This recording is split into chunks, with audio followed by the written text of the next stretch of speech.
बरसात का मौसम था। पश्चिम बंगाल के छोटे से गांव श्यामपुर में शाम धीरे धीरे उतर रही थी। मिट्टी की सौंधी खुशबू हवा में घुल चुकी थी। खेत में मेंढकों की आवाज और पेड़ों से टपकती बारिश की बूंदें, ऐसा लग रहा था जैसे प्रकृति खुद कोई कहानी सुनाना चाहती हो।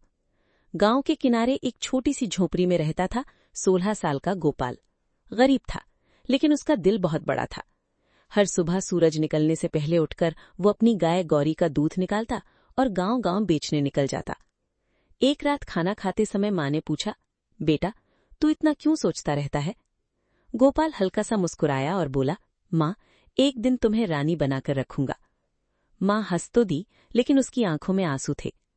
सुबह की पहली किरण के साथ गोपाल अपनी पुरानी साइकिल लेकर निकल पड़ता। कीचड़ भरे रास्ते, बारिश और लंबा सफर, लेकिन उसके चेहरे पर कभी शिकायत नहीं होती थी, क्योंकि उसके सपने उसकी थकान से बड़े थे। गांव का सबसे अमीर आदमी था महेंद्र सिंह। उसे गरीब लोगों से नफरत थी। एक दिन बारिश की वजह से गोपाल का पैर फिसल गया और थोड़ा दूध जमीन पर गिर गया। महेंद्र सिंह गुस्से से चिल्लाया, निकम्मे, पता है कितना नुकसान हुआ है?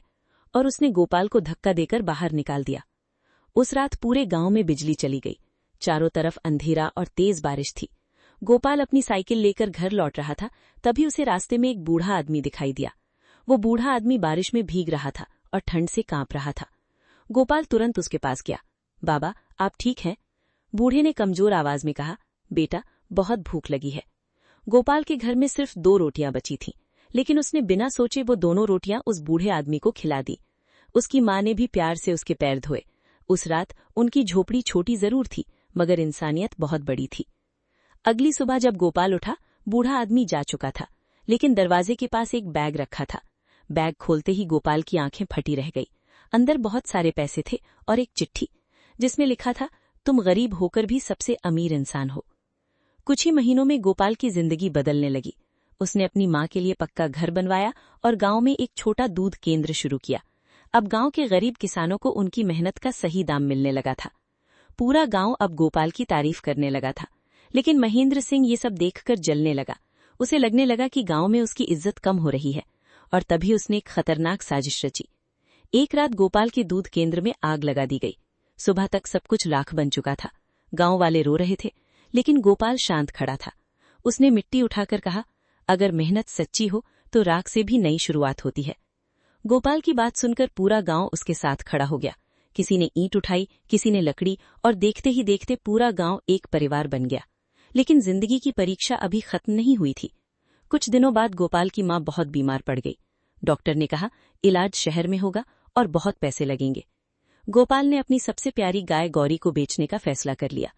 उसी दौरान महेंद्र सिंह के बेटे की गाड़ी नदी के पास पलट गई। तेज बारिश में कोई मदद के लिए आगे नहीं आया, लेकिन जैसे ही गोपाल को खबर मिली, वो दौड़ पड़ा। अपनी जान जोखिम में डालकर उसने महेंद्र के बेटे को बचा लिया। जब महेंद्र सिंह को ये सच पता चला, उसकी आंखें शर्म से झुक गईं। वो पहली बार गोपाल के सामने हाथ जोड़कर खड़ा था। मुझे माफ कर दो बेटा, मैं इंसान पहचान नहीं पाया। कुछ महीनों बाद पूरे गांव में एक बड़ा कार्यक्रम रखा गया। गांव वालों ने गोपाल को नया प्रधान घोषित किया। तालियों की आवाज पूरे श्यामपुर में गूंज उठी। गोपाल मंच पर खड़ा था। उसकी आंखें सिर्फ अपनी माँ को ढूंढ रही थीं। माँ की आंखों में गर्व और खुशी के आंसू थे। गोपाल ने माइक उठाया और कहा, मैं बड़ा आदमी नहीं बनना चाहता, बस इतना चाहता हूं कि हमारे गांव में कोई भूखा न सोए। और उस दिन पूरा गांव रो पड़ा। समय बीतता गया। श्यामपुर अब बदल चुका था। वहां स्कूल था, पक्की सड़कें थीं, दूध केंद्र था, और सबसे बड़ी बात, लोगों के दिल आपस में जुड़े हुए थे। और ये सब शुरू हुआ था सिर्फ 2 रोटियों से।